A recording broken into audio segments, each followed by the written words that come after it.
it was a rare thing, but it did happen that we'd have to go visit the library to look something up to do a research project. But now on a regular basis, they're like, oh, go to this website, look this up, get me the answers, and then submit them for the next day. And it's like, none of that ever happened when I was a kid. Like, you had to cover up if you used cold notes. Like, yeah, exactly. You had to try and figure out how to reword it. Yeah. We did. Is essentially you're looking at like, he died, and you're like, on this date, he deceased or something.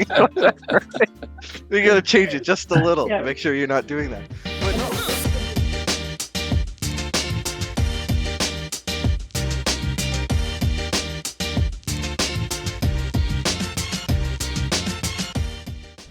So Stephen, welcome to Coffee Time. It's lovely to have you on. So tell us a little bit about yourself. Oh, geez. Start with the big questions right out of the gate, huh? Well, start with the work, I guess. I've been a salesperson pretty much all my life. For the last 15 years, I've been in sales in some form or another. I enjoy talking to people. That's the big thing that you got to know about me. Is it doesn't really matter about what.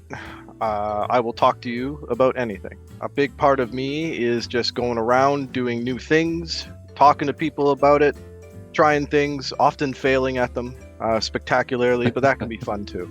I've been at this company for about a year now. I've been in my current position as a team lead for about 8 months. Started as a sales agent. So like I said, it's been a wild ride so far in BGO, and I'm looking forward to more wild rides as things go on. That's so good. That's so good to hear as well, Stephen. And we've got a special episode. I think every episode's special, right? Because we're making it topical, and it's a very interesting topic. And I thought you said for a second tropical. Sorry, and I was tropical. like, nah. Yeah, that's what I heard it's starting too. to go on that side, but we're not there yet. I could get confused with tropical because we have an amazing weather here in Scotland, and it's very tropical in a sense, but one extreme to the other, I suppose. So the topic of today's session is obviously childhood memories, Stephen. Oh God. Yeah, we're going to put you on the spot here. Tell us first of all where you grew up. Well, I'm currently located in London, Ontario, Canada. I didn't grow up too far from here, actually. I'm a transplant to London, but I grew up in Brantford, Ontario, which is a kind of a small city, about an hour or so north. For the most part, I guess my childhood was no different than anyone else's. I was, I guess you could say, a goody two-shoes. I wasn't really mischievous. I didn't know where as a you were kid. going to go with that. Like, you paused, and it was one of those, like, it could go either way. Well, I didn't know where it was going to go. I feel like I don't want to bore anybody, right? Like, they're like, oh, good, he followed all the rules as a kid. So that's interesting to hear about. But I mean, that's kind of what I did as a kid. I don't know. My childhood was a lot of running around on the streets, playing outside. My family didn't really believe in TV as a kid, so I think I've missed a lot of like cultural references that my coworkers do try to catch me up on as fast as possible. I think it's a generation thing as well, Stephen, right? It might be. I 100% remember that as well as a childhood. No iPhones, no smartphones back then. Oh, absolutely. Like, Ma would get me up in the morning, we'd have breakfast, and then she'd kick me out into traffic, she'd say. Yeah, they'd hate you having around the house. They would want you there. Go out. We'll see you. Come home when the street lights come on. That's when you had to be home. That was your curfew. Ma used to have this whistle that the street lights would come on, and this piercing whistle that I would hear from miles away. It didn't matter where I was. I could hear the whistle, and I'd be all right, time to head home. Yep. A whistle where I'm from usually means the police are near, so we need to run. It's a little bit different. I was going to say, we might have slight different childhoods then. But yeah, that was me growing up as a kid for the most part. I wasn't too, like I said, no big stories to tell about trouble that I got into. Not really. And any specific, happy memory from that, from growing up, Stephen? I think one particular happy memory, again, it's going to sound a little bit on the boring side, but I was voted the hardest working kid in grade 8 to, like, when you're doing the graduation thing. So they marched me up in front of everybody, had to do a little, like, I don't know, like 50-word speech acceptance thing on like how I'm so hardworking and grateful. I know, like, looking back at it, it's a little bit like, but at the time, man, I was over the moon. I was like, man, I do work hard, and it's great that I'm being recognized for that, because to be frank, I was like an average kid in terms of intelligence. I was never the top kid or anything, but man, I worked hard to be able to come up with those shortcomings. So to get some sort of recognition for it was fantastic. It kind of leaves a legacy within yourself as well, right? That's something that you'll never lose. And from being recognised at a very, very young age, it's certainly something that I think will kind of resonate as you get older and stick with. Yeah, I mean, that's always been a core part of my work philosophy, right? Is you don't always have to have the right answers, so long as you know how to get them, and as long as you put into work to get them, right? Absolutely. So I didn't know how to do something. My first thing that I would say is let me learn how to get it done, right? And so that's what I do, is I make up for my shortcomings and just pure hard work and hope for the best. I think too, just jumping in on that and recognizing, because again, going back to the generation thing, I think what's happened is when we were perhaps younger and in school, there was really only one way to learn, or one way that things were taught.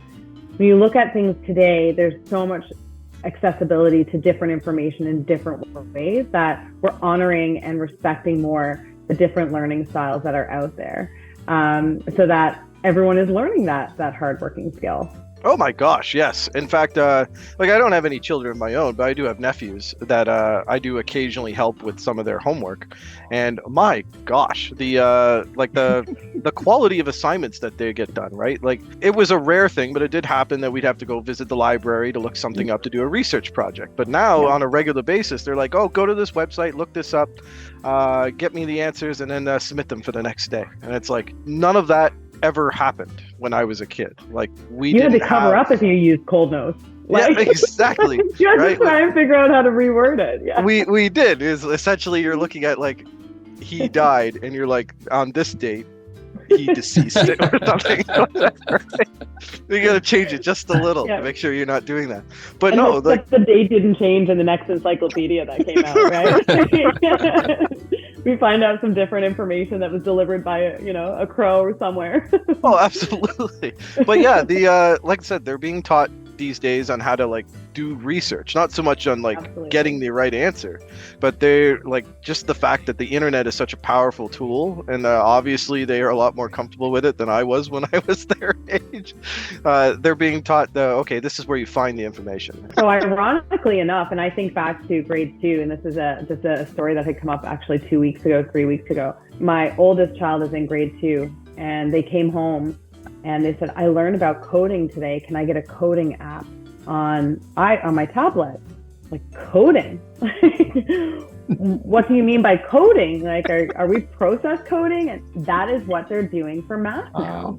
Wow. Which is phenomenal, because if you think of the way that, things are evolving from a technology standpoint, learning how to use technology, build technology where you can and use it to your benefit is what's going to be the way of the future, right? Oh yeah, like I'm not a stranger to computers. I've been selling computer hardware for again most of my life, but I'm still learning things from my nephews. Like they come in and they're like, yeah, actually you just do this and this, and this is a new setting, and this gets done very quick. Obviously they have much more talent when it comes to technology than we do, not to sound like an old fogey screaming at clouds, but I love you said old fogey. That's a very Scottish phrase as well, by the way. Now I will let you guys know that while I did grow up in Brantford, my family is from the east coast of Canada, so there is some Scottish mixed in with some English, mixed in with some Irish, that kind of exist out in Newfoundland and Nova Scotia. So Newfies. I'm sorry if I throw in a couple of weird phrases. That's okay, because I'm from Newfoundland, so I understand them. I am. I can testify some of the Newfie language, Stephen, by working with Mel the last 3 years. It's like every day's a school day with me with some of the phrases. I'm like, it's something else, isn't it? Oh yeah, it's like culture and communication training for me every day. Oh yeah, it's a new language, is what it is. Well, listen, Stephen, it's been absolutely fantastic to have you on. It's great to hear your childhood memories and experience, and hopefully our flock can resonate with some of that. I certainly do, and we hope to see you again. Oh, absolutely! It's been a blast. Thank you guys for having me on, and let me know if you want me back. I'll be more than happy. So for all of our viewers out there, if you have any ideas or recommendations on topics that you'd like us to see covered in our coffee time, please email us at communications@billgosling.com. Thank you everyone for joining and watching, and have a great day. Bye. Bye. See you everyone.